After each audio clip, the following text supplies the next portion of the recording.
તને કેમ છે અત્યારે અવાજમાં? 1 2 1 2 હા અવાજ પકડાતો નથી, હવે કાંઈ વાંધો આવતો નથી. બોલવામાં તોતડું પણ હતું એ દૂર રહી ગયું. કેટલી વાર દવા લીધી? એકવાર. હજી એક વખત દવા લેવાની છે. તમને કેમ છે સાયટિકામાં? સારું છે. અત્યારે કાંઈ છે નહીં તમને. તમને કેમ છે ગોઠણમાં? કેટલી દવા લઈ ચૂક્યા? હા એમ. પણ અહીંયા કેટલી વાર આવ્યા? એકવાર આવ્યા ને? તાત્કાલિક ફેર પડ્યો કે ન પડ્યો? હા એમ. હાલો મેં કીધું એમ બેસજો, ઉઠજો. હાલો પેટવાળા ભાઈ આવતા રહી. એની જરૂર નથી. ક્યાં ગયો ઓલો છોકરો? કેમ છે તમને? ઊભા થઈ જાવ છું.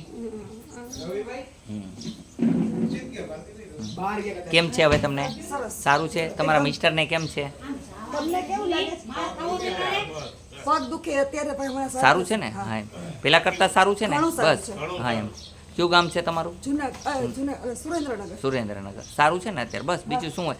દવા નિયમિત એ આપશે. અત્યારે દવા એની આવી ગઈ છે એટલે એ દવા આપશો એટલે સારું થઈ જશે આંખમાં પણ. હો કાંઈ વાંધો થઈ જશે. બોલો જય હનુમાન. અહીંયા આવવા માટે આટકોટથી ગરણીથી થોરખાનો રોડ ઉપર તે શાસ્ત્રમાં આવેલો છે. અહીંનો સમય સવારે 9 થી 12, સાંજે 4 થી 6 છે. સોમવારે રજા રહે છે. અહીંયા હરેક પ્રકારના રોગના ઈલાજ થાય છે. ગેસ કેટલો ભરેલો હતો એને શરીરમાં, તો એને શું થાય? હૃદયમાં દુખે. ઊંધો ગેસ ચડે ને એટલે દુખાણ થાય.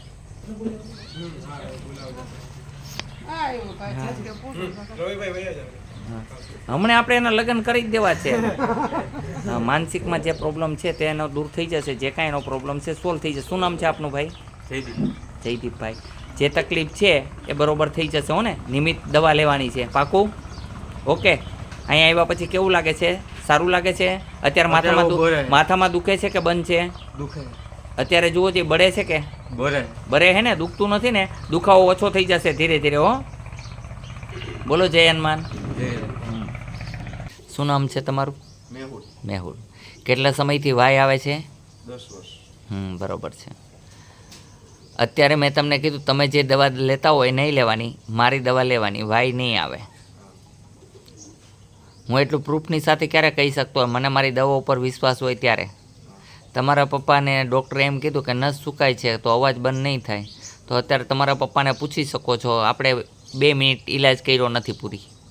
કેમ છે અત્યારે? અવાજ બંધ થઈ ગયો. તમને દવા દઈ લેવાની. આ ભાઈ આવ્યા, એમનો છોકરો ચોકી પોલીસ ચોકીની અંદર નોકરી કરે છે. ચોકીની અંદર, ચોકી ગામ છે જુનાગઢ જિલ્લાનું, ત્યાં આગળ એમના વાઈફને લઈને આવ્યા હતા. સાયન્ટિકાનો પ્રોબ્લેમ હતો. અનંત ડૉક્ટર પાસે ફરી આવ્યા, ન સારું થયું એટલે કંટાળી ગયા હતા કે હરેક જગ્યાએ જાઉં છું પણ આવું જ થાય છે. અહીંયા આવ્યા પછી સારું છે. તો કહેવાનો મિનિંગ એક જ, અમારી ગણતરી હોય સારું કરવું, બીજી કોઈ ગણતરી નથી. માનવ સેવા, પ્રભુ સેવા. મારી માટે તો બધું આ જ છે. કુંભ, હરિદ્વાર બધું એ જ. કારણ કે માણસ રાજી કેટલો થાય છે આ હું જોઉં છું. મારી માટે પૈસા મહત્ત્વના નથી. હું આમાં જ ઈશ્વર જોઈ અને ઈશ્વરને રાજી કરવાની કોશિશ કરું છું. જે તમે દવા લ્યો છો એ દવા નથી લેવાની અને તમે ટ્રાય મારો. 2 દિવસ મારી દવા લઈને તમને મિરગીનો રોગ છે તે દૂર થઈ જશે. બોલો જય હનુમાન. અહીંયા આવું કામ કરીએ છીએ અમે.